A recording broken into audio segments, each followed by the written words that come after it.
Hey guys and girls, welcome back to your interactive read aloud time. We're still reading Marvin Redpost, Class President, written by Lois Satcher. Today we're going to start chapter 7 and chapter 8, but before we do that, let's review our vocabulary words. The first word that we've taught and discussed is expression. This is the look on your face that lets other people know what you're thinking or what you're feeling.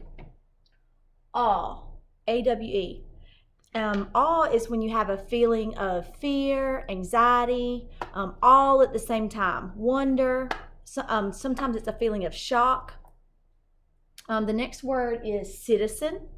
A citizen is a person who lives and is part of a community in a city, a state, or country like the United States of America.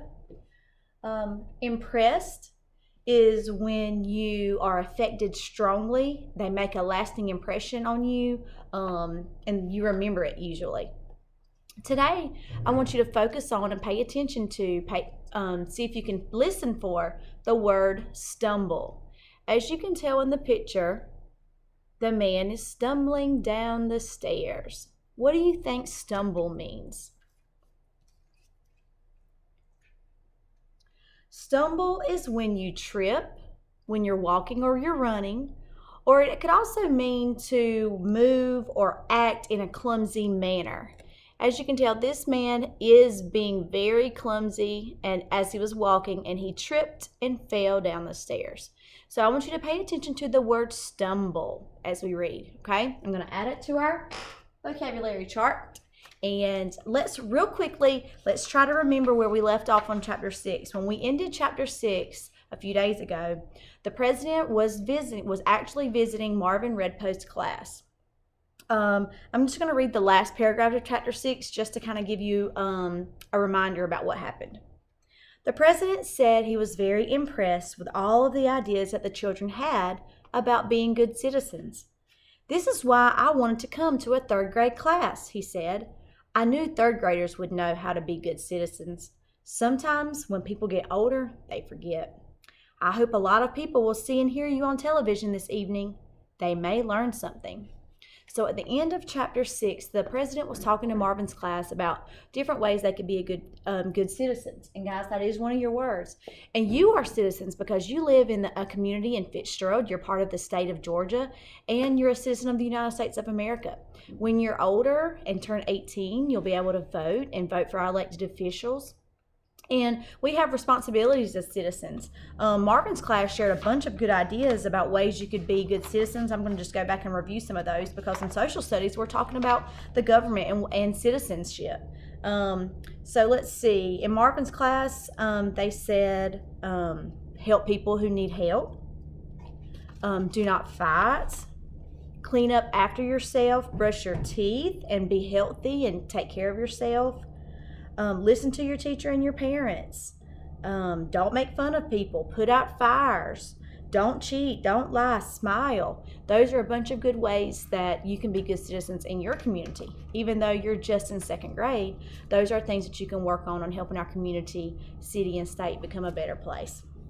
All right, let's start chapter 7 of Marvin Redpost, Class President. Remember, I want you to pay attention and listen out for the word stumble. That means to act or move in a clumsy manner, maybe to trip when you're walking or when you're running. Okay, here we go. "If you have time, Mr. President, the children have prepared questions," said Mrs. North. "Well, I hope I'm prepared to answer them," said the president. "Now that I've met your class, I'm sure they will be very interesting questions." Mrs. North had the students take turns coming to the front of the room. They would go by rows. Marvin sat in the 4th seat of the 2nd row. He counted the people ahead of him, and so he would be 9th to ask his question. Judy Jasper was first. Mrs. North told her to first say her name and then ask her question. She reminded her to speak loud enough for everyone to hear. "Judy Jasper!" shouted Judy, causing the president to jump back. "Not quite so loud," said Miss North. "Judy Jasper," said Judy. "When you were in 3rd grade, did you know you would be president someday?" "When I was in 3rd grade, Judy," said the president, "I don't even think I knew there was a president. I was more interested in playing with my friends." Judy started to return to her seat. But the president called her back and shook her hand. Stuart was next. "Stuart Albright," he said. "What if you don't like white? Can you paint your house a different color?" The president laughed. "The White House doesn't belong to me. I live there, but it belongs to all of the citizens of our country. And I don't think they'd like it if I painted it blue with yellow polka dots. Do you, Stuart?" Stuart's mouth dropped open. It's okay with me." He shook the president's hand and hurried back to his seat. Marvin practiced his question in his head. "What are you doing about pollution?" He wondered if he had to say its name first, since the president already knew it. "Marvin Redpost, what are you doing about pollution, Mr. President?" He had to remember to call him Mr. President. Clarence was next. "I have a two-part question," he said. "Okay," said the president. "Do you have a dog?" "Yes." "Does your dog know you're the president?" The president laughed. "You know, Clarence, I've been asked lots of questions, but I don't think anyone has ever asked me that before." He thought it over and then he said, "I don't think my dog cares if I'm the president. I've had Pickles for 12 years. She has always made me feel as if I were the most special person in the whole wide world, even before I was the president." Clarence shook the president's hand. "Casey Happleton, are you doing anything to get rid of pollution, Mr. President?" Marvin felt a stab of disappointment. Now he had to think of another question. "I'm trying," said the president. "The problem is that everyone causes a tiny bit of pollution. Everybody thinks their little bit doesn't make any difference, but when you put all those teeny bits together, you get a big problem." Casey nodded. "Ask your other question," said Melanie. "Only one question each," said Mrs. North. "But she's got a question I bet he's never heard before," said Melanie. "Well, let's hear it," said the president. Casey looked at Mrs. North to see if it was okay. In the classroom, Mrs. North was still the boss, not the president. Mrs. North nodded. Casey took a breath. "Do I have to say my name again?" "No, I know you're Casey Happleton," said the president. Casey smiled and she took another breath. "If a spaceship lands in my backyard and a little green man says, 'Take me to your leader,' should I take him to you? And how do I do that?" Everybody laughed. There's Casey asking the president her alien question.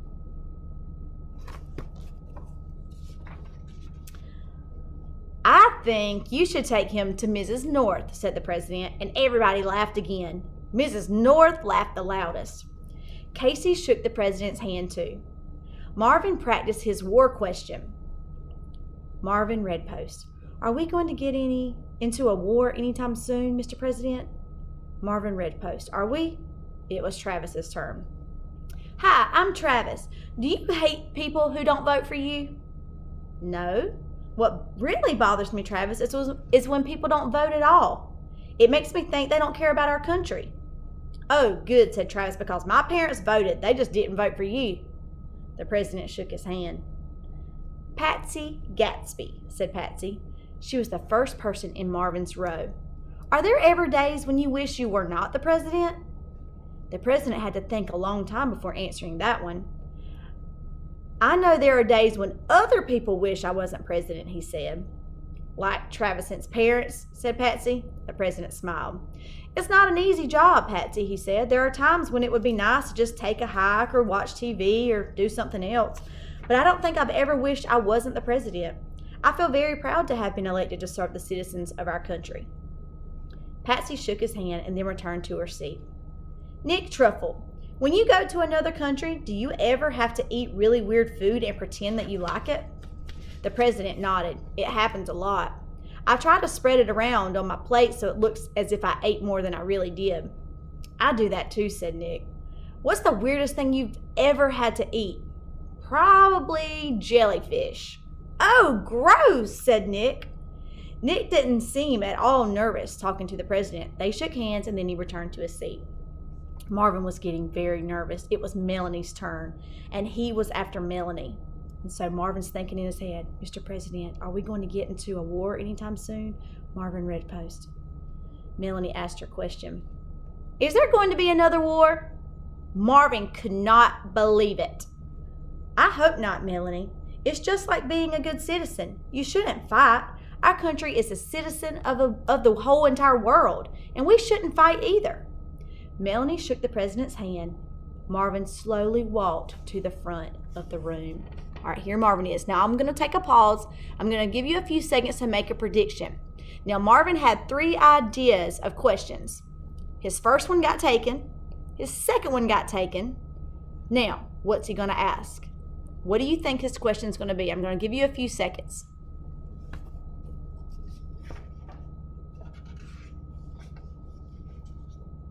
All right, let's see if your predictions are true. Hi, Marvin, said the president. I'm sure you've got a real good question. Marvin didn't know what to do. All he had left was his shoe question.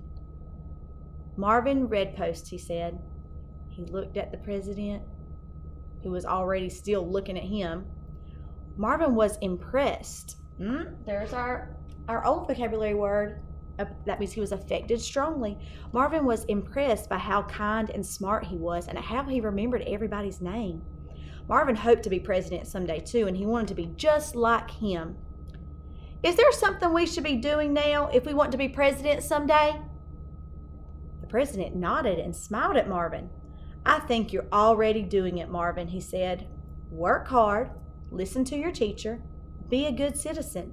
All those things we talked about earlier. If you do that, then any one of you, Casey, Travis, Nick, Patsy, might be president someday. The president put his arm around Marvin's shoulders. Take a good look at this bright young man here. You may be looking at a future president. Marvin can see that all the cameras were pointed at him and the president. He tried not to smile because he did not want to look goofy on TV. Chapter 8. Right now, I'm going to take a pause. We still haven't heard our word stumble. Let's see if it's in Chapter 8. The president left. The television crews left too. Mr. McCabe returned to the principal's office. Well, said Mrs. North. That was all she said. Everyone waited for her to say more. Well, well, well, said Mrs. North. She walked from one end of the room to the other, then back again. Marvin's head was spinning. He couldn't wait to get home and tell his parents that the president had said he might be president someday. You guys were terrific, Miss North said at last. I have never been so proud. Was I a good citizen? Asked Clarence. Yes, Clarence, you were, said Mrs. North. You all were. Did we earn a marble? Asked Gina. When the children were good, Mrs. North would add a marble to the jar on her desk. When the jar was full, they'd get to go to Lake Park. Mrs. North opened her desk drawer, took out her bag of marbles, and she pulled out a handful of marbles and dropped them in the jar. Plop, ploppity, ploppity, plop. Let's go to Lake Park, she said. Everyone cheered. On the way to the park, Marvin spoke to Casey. Thanks for helping me out on that math problem. I knew you knew it, said Casey. Your brain just got stuck. Marvin smiled. He thought Casey was a good citizen. If Casey hadn't have helped him, then he never would have gotten the problem right, and the president wouldn't have told him he might be president someday. He decided that when he got to be president, he would ask Casey to be vice president. Just so long as nobody thought he liked her. He wondered if she would still have a ponytail sticking out the side of her head. Stuart came up alongside him. Lake Park on a Thursday? Can you believe it? Usually, they only got to go to Lake Park on Fridays.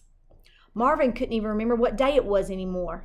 Hey, you guys, y'all want to come over to my house after school? Asked Nick. Sure, said Stuart. How about you, Marvin? All right, so here they are hanging out at Lake Park. And Nick has asked them all to come over to his house after school. Marvin really wanted to go home and tell his family about the president, but he knew his parents wouldn't get home until after 5 o'clock anyway. They both worked. Sure, okay, he said. He stumbled. What? There's our word. He did what? He stumbled, but he caught his balance. So remember, stumbled means to maybe trip when you're walking or running, or to move or act in a clumsy way. But he stumbled, but he caught his balance. He looked down at his feet. He had a strange feeling, as if his feet were trying to tell him something. That's the end of chapter 8. All right, so who did the stumbling in chapter 8? It was Marvin. That's right. Marvin was the stumbler. He tripped. He caught his balance. He looked down on his feet, and his feet, he said he felt like his feet was trying to tell him something. I want you to think about that. Think about what we've learned through chapters all the way 1 through 8 and see, were his feet really trying to tell him something? All right, see you guys tomorrow for the rest of our read aloud.